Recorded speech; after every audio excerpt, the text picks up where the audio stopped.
Assalamualaikum dan salam sejahtera, salam hormat dan juga salam mesra. Salam untuk semua pecinta bola sepak tanah air.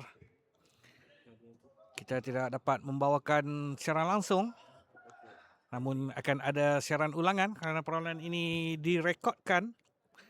Perlawanan persahabatan antara Kedah FA menentang Ujana FC. Mizi melebarkan satu lintang baik dan tandukan itu dia. Satu jaringan daripada Nabil Latpi. Saya dihasilkan. Nabil Latpi sebelum ini pernah mencipta nama bersama skuad Pulau Pinang.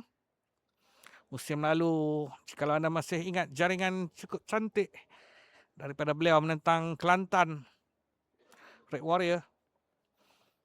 Dan pada hari ini, di perlawanan persahabatan ini, beliau menunjukkan ketajaman beliau.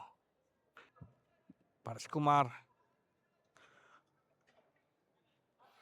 tinggalkan untuk pemain import baru. Saya mendapatkan Daniel Temizi dari sebelah kanan. Satu tackle yang gagal mematahkan serangan tersebut. Dan satu rembatan. Dan itu dia jaringan yang kedua. Sekali lagi dari Nabil Latpi saya kira.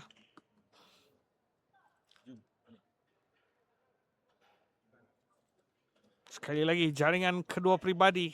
Dan juga merupakan jaringan kedua untuk Kedah FA. Dihasilkan melalui pemain yang sama iaitu Nabil Latpi. Farhan. Mari untuk Rahmat Makasuf. Tanam baik. Satu rembat ada itu dia. Oh tidak, offside. Kerana sentuhan terakhir daripada Nabil Latpi yang sudah pun terperangkap dalam kedudukan offside. Walaupun jaringan cantik, tandukan terbang yang dilakukan. Lebarkan ke bahagian kanan. Hantaran berjaya dipintas. Masih lagi dalam kawalan KFA. Bahaya kedudukan ini. Itu dia. Jaringan ketiga yang berjaya dihasilkan oleh pemain yang baru masuk itu.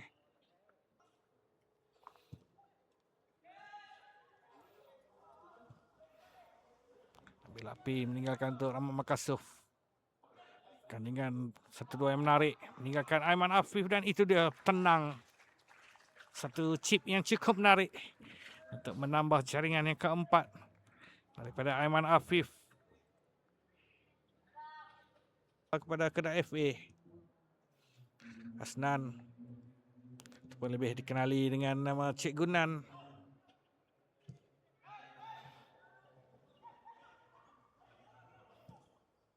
Melebarkan ke bahagian kiri untuk Rahmat Makasuf. Cantik gerakan Rahmat Makasuf. Antara lintaran itu dia. Jaringan yang kelima. Jaya dihasilkan. Bermula dari gerakan yang cukup menarik. Final. Untuk Riza Ismail. Jaya dipintas dengan baik oleh pemain Kedah FA. Untuk Nabil Latpi. Melebarkan ke bahagian kanan. Untuk mencari pejaring gol kelima mereka. Hingga Asnan meninggalkan untuk Nabil Latpi.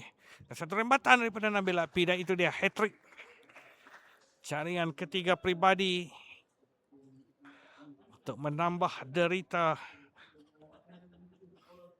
Untuk jaringan ke-6.